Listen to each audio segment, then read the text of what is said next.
आप देख रहे हो ऑटोट्रॉपिक न्यूट्रिशन के बारे में। तो ऑटोट्रॉपिक न्यूट्रिशन ये होता है कि सेल्फ सिंथेसाइज्ड करने वाले फूड सिंथेसाइज्ड करने वाले जितने भी ऑर्गेनिज्म होते हैं वो ऑटोट्रॉपिक ऑर्गेनिज्म होते हैं।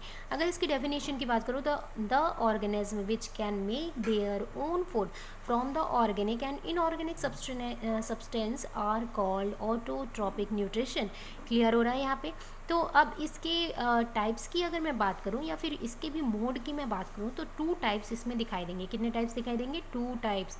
ठीक है। कई बार ये क्वेश्चन आता है कि ऑटोट्रॉपिक के टाइप्स को एक्सप्लेन करो, तो कंफ्यूज होते हैं क्योंकि ये ज़्यादातर एनसीईआरटी के बुक में बीच में लिखा होता है, अलग से इसको मेंशन नहीं करते हैं। तो अगर मैं इसकी बात करूँ तो ये फर्स्ट टाइप होता है फोटोसिंथेसिस, जिसके बारे में आप 5th क्लास से पढ़ते आ रहे हो। अगला टॉपिक होता है कीमोसिंथेसिस। क्लियर हो रहा है यहाँ पे। तो फोटोसिंथेसिस की अगर मैं बात करूँ तो ये किन के थ्रू होता है? ग्रीन प्लांट के थ्रू होता है ये प्रोसेस। और कीमोसिंथेसिस की बात करूँ तो ये होता है माइक्रोबियल्स या फिर बैक्टीरिया के थ्रू या फिर माइक्रोबियल्स। ठीक है। तो कीमोसिंथेसिस एक ऐसा जिसमें कि बैक्टीरिया है, फंगी है, कुछ डिफरेंट टाइप्स के एल्गी हैं, ठीक है, कुछ तो वो एक केमिकल के थ्रू, किसके थ्रू? केमिकल के थ्रू क्या करते हैं? अपना फूड कंज्यूम करते हैं, तो उसको हम कीमोसिंथेसिस कहते हैं। फोटोसिंथेसिस ये होता है कि ये एक ऐसा प्रोसेस होता है जो सनलाइट के प्रेजेंस में होता है और इसमें रिक्वायर्ड एनर्जी होती है, जिसमें ग्रीन प्लांट क्या करते हैं? क्लोरोफिल के प्रेजेंस में फूड बनाते हैं, कार्बोहाइड्रेट सिंथेसाइज्ड करते हैं और इस कार्बोहाइड्रेट से वो अपना न्यूट्रिशन लेते हैं। एक्स्ट्रा बचे कार्बोहाइड्रेट को वो किस में लगाते हैं? फ्रूट बनाने में, अपने रिप्रोडक्शन में, ताकि हमें फ्रूट मिल सके और लॉट्स ऑफ कार्बोहाइड्रेट हमको मिल जाते हैं। क्लियर हो रहा है। तो हम हेटेरोट्रॉपिक में आते हैं वैसे तो। ठीक है। तो अब देखते हैं फोटोसिंथेसिस। आपने पहले भी पढ़ा है फोटोसिंथेसिस का जो एक प्रोसेस होता है वो क्या होता है? एनाबॉलिज्म होता है। क्या होता है? एनाबॉलिज्म। तो एनाबॉलिज्म मतलब कि एक ऐसा प्रोसेस जिसमें रिक्वायर्ड एनर्जी होती है। ठीक है। रिक्वायर्ड एनर्जी होती है, इसमें रिक्वायरमेंट रहता है एनर्जी का, क्योंकि ये प्रोसेस के लिए हमें लॉट्स ऑफ एनर्जी की ज़रूरत होती है। क्लियर हो रहा है। तो लॉट्स ऑफ एनर्जी हमको मिलेगा कहाँ से? यहाँ से, राइट, सन लाइट से।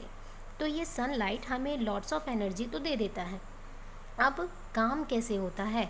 फोटोसिंथेसिस में ग्रीन प्लांट में हमारे पास एक स्पेशल पिगमेंट होता है जिसको हम कहते हैं क्लोरोफिल। क्या कहते हैं? क्लोरोफिल। ठीक है। क्लोरोफिल एक ग्रीन कलर का पिगमेंट होता है जो लीव्स में पाए जाते हैं और ये सनलाइट के प्रेजेंस में, है ना, सनलाइट के प्रेजेंस में वाटर और कार्बन डाइऑक्साइड रिएक्ट करते हैं और इन दोनों के प्रेजेंस में बनाते हैं कार्बोहाइड्रेट।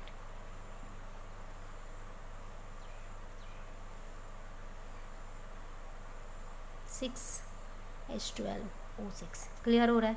तो इस तरीके से फोटोसिंथेसिस का प्रोसेस होता है। अगर फोटोसिंथेसिस के प्रोसेस की बात करूँ तो इनके भी स्टेप हैं। कई बार क्वेश्चन 3 मार्क्स का आया भी है कि right the step of photosynthesis या फिर right the step of anabolism nutrition. तो एनाबॉलिज्म भी यही चीज़ है, कंफ्यूज नहीं होना। इसमें कीमोसिंथेसिस भी एनाबॉलिज्म में आ सकता है। ठीक है। तो आप दोनों के एग्जाम्पल दे के लिख सकते हैं। इसमें होता कुछ नहीं है, इसके भी अगर बेसिक जान लें तो इसमें होता कुछ नहीं है। इसमें जो कार्बोहाइड्रेट्स हैं या फिर हमारे जितने भी इन्वायरमेंट में या सॉइल में मिनरल्स है, वाटर हैं, तो वो केमिकल रिएक्शन के थ्रू वो क्या करते हैं? केमिकल रिएक्शन के थ्रू बैक्टीरिया उसे न्यूट्रिशन के रूप में क्या करता है? कंज्यूम करता है। क्लियर हो रहा है। तो इसके स्टेप को जानते हैं। तो स्टेप ऑफ फोटोसिंथेसिस की बात करूँ तो 3 स्टेप होते हैं इसके प्रॉपर। पहला स्टेप होता है absorption of light energy by chlorophyll. मतलब कि क्या होता है? हमारे जो लीव्स होते हैं वो क्या करते हैं? सनलाइट को एब्जॉर्व करते हैं। किसके थ्रू? क्लोरोफिल पिगमेंट के थ्रू एब्जॉर्व कर लिए। सेकेंड स्टेप होता है conversion of light energy to chemical energy and splitting of water molecules into the hydrogen and oxygen. जब कन्वर्सन ऑफ लाइट एनर्जी, ये जो लाइट एनर्जी है ये केमिकल एनर्जी में जब कन्वर्ट होता है तो हमारे जो वाटर मॉलिक्यूल्स हैं वो स्प्लिट हो जाते हैं, मतलब डीकम्पोज हो जाते हैं, टूट जाते हैं, है ना, H2O2। इस तरीके में। क्लियर हो रहा है? हाइड्रोजन एंड ऑक्सीजन में। अब आता है reductions of carbon dioxide to carbohydrates. तो कार्बन डाइऑक्साइड के से कार्बोहाइड्रेट में कन्वर्ट होने के जो प्रोसेस होते हैं वो रिडक्शन होता है। अब ये कंप्लीट प्रोसेस इस तरीके से होता है, CO2 प्लस H2O 6 मोल्स में, है ना। यहाँ पे होगा सनलाइट, यहाँ होगा क्लोरोफिल, फिर बनेगा आपका carbohydrate C6H12O6 plus 6O2 release. Oxygen 6 मोल में क्या होते हैं, 6 मोल्स के ऑक्सीजन हमको प्रोवाइड हो जाते हैं, बहुत बन जाते हैं भाई, इतने ऑक्सीजन काफ़ी होते हैं। तो इतने ये प्रोसेस में, एक बार के प्रोसेस में हमको इतने अमाउंट में ऑक्सीजन भी मिल जाता है, साथ ही साथ कार्बोहाइड्रेट बन जाता है। इसमें से ओनली 1.6% कार्बोहाइड्रेट ही न्यूट्रिशन में प्लांट लेते हैं। सोचो कितना कम लेते हैं, और बाकी बचे कार्बोहाइड्रेट को वो फ्रूट के फॉर्मेशन में या उनके डेवलपमेंट में लगा देते हैं, और वो फ्रूट बाद में हम ही खाते हैं, तो लॉट्स ऑफ अमाउंट में हमको कार्बोहाइड्रेट मिल जाता है। क्लियर हो रहा है यहाँ पे? तो यहाँ पे स्टेप आपको बहुत इंपॉर्टेंट है बच्चों, स्टेप आता ही आता है। ऑटोट्रॉपिक में फोटोसिंथेसिस के केमिकल रिएक्शन आएंगे, और इसमें ये भी पूछता है 20 से क्वेश्चन की जो स्प्लिटिंग ऑफ मॉलिक्यूल्स होते हैं सेकेंड स्टेप में, वो किस तरीके से होते हैं और ये कहाँ पर होते हैं। तो याद रखना, ये ज़्यादातर ये वाले प्रोसेस होते हैं वैस्कुलर बंडल में। कहाँ होते हैं?